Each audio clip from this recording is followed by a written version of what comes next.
Allô tout le monde, parlons de matériel aujourd'hui. Si vous avez envie de vous mettre à dessiner à l'encre, eh bien je vais vous présenter les crayons feutres à l'encre. C'est des crayons pointe fine et c'est vraiment parfait pour faire des œuvres à l'encre.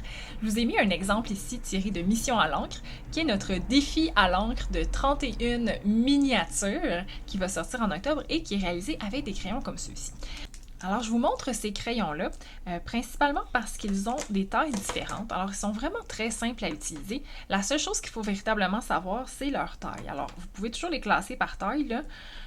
J'imagine que c'est comme en millimètres, là, ou en centimètres. Donc, 0,1, c'est 1 millimètre, 5, 8. Ça, c'est très, très petit. 0,05, c'est vraiment pas gros. 0,3. Puis, on a généralement un plus grand. Des fois aussi, moi, j'ai des brosses un petit peu plus larges pour couvrir des zones plus grandes.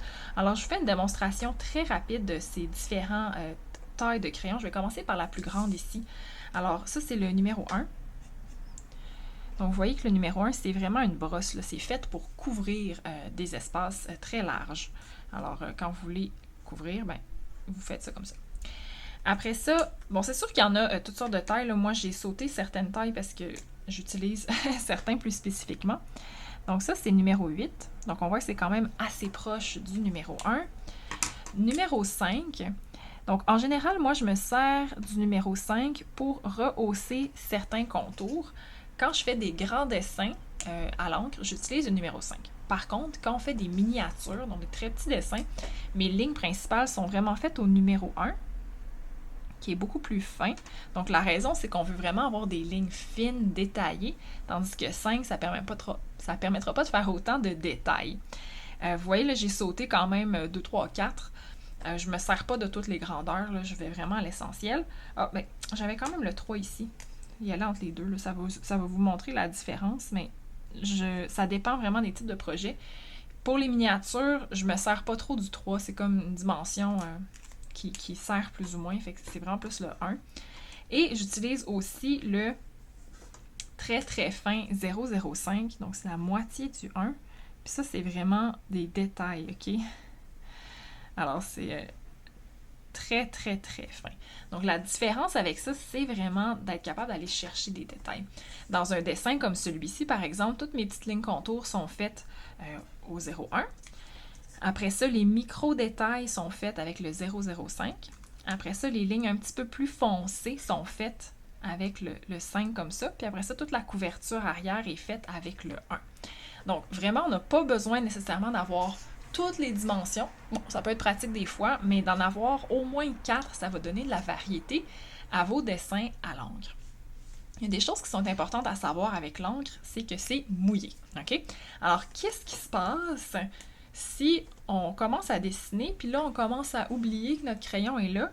Bien, ça va faire une tache, OK? Puis ça va s'élargir un peu. Puis là, je suis un peu loin, vous ne voyez pas, là, mais si je fais ça avec des crayons comme ça, bien, ça rentre dans le papier. Puis là, ça finit par faire des taches, puis ça fait une grosse ligne épaisse, là, plein de petits accros. Fait que ça, c'est pas bon. Fait qu'il faut pas laisser le crayon trop longtemps sur la feuille. Ça veut donc dire qu'il faut savoir un petit peu où est-ce qu'on s'en va. Donc, il faut avoir un peu, disons, de conviction dans la façon de tracer nos traits.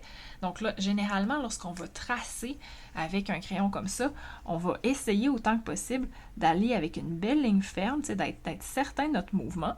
Puis on va éviter d'y aller lentement comme ça, de faire des à-coups parce que là, ça paraît. Okay? Donc ça fera pas beau. Fait qu'il faut vraiment essayer d'avoir un beau mouvement dans notre type de ligne. Quoi d'autre avec l'encre? Ça arrive souvent que je vais faire, par exemple, un premier trait un peu plus fin. Puis là, je vais être comme, ça serait beau si je l'élargis.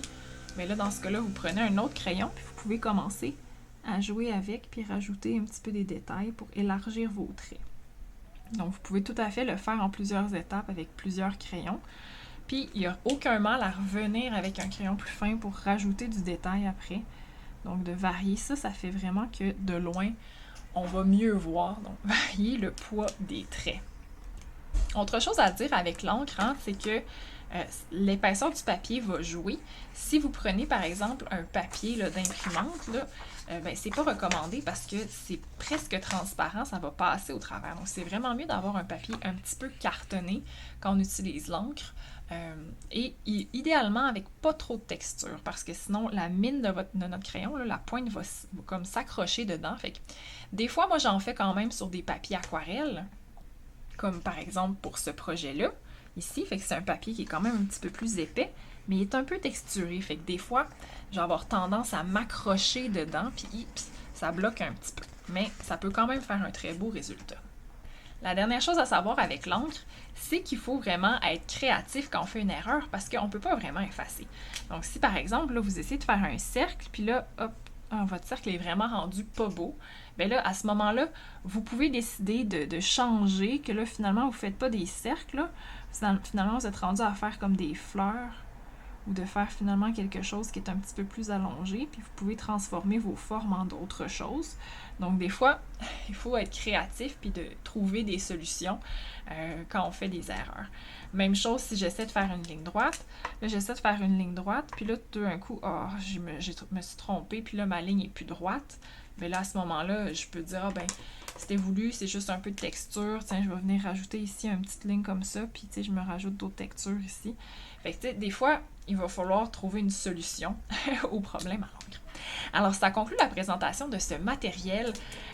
Vous allez pouvoir faire votre défi mission à l'encre avec ça, ainsi que les cours qu'on offre en octobre, parce que c'est le thème du mois. Donc, on fait un petit peu changement. Si vous êtes intéressé par les animaux, le portrait, etc., juste l'illustration, juste pratiquer le dessin, c'est un super médium aussi. Puis le fait de se lancer dans un médium où on n'a pas le droit d'effacer, bien, ça nous force à apprendre à faire moins d'erreurs. Je sais que c'est un beau défi, mais vous allez voir que ça va faire toute une différence. Donc, amusez-vous bien ce mois-ci avec ce matériel.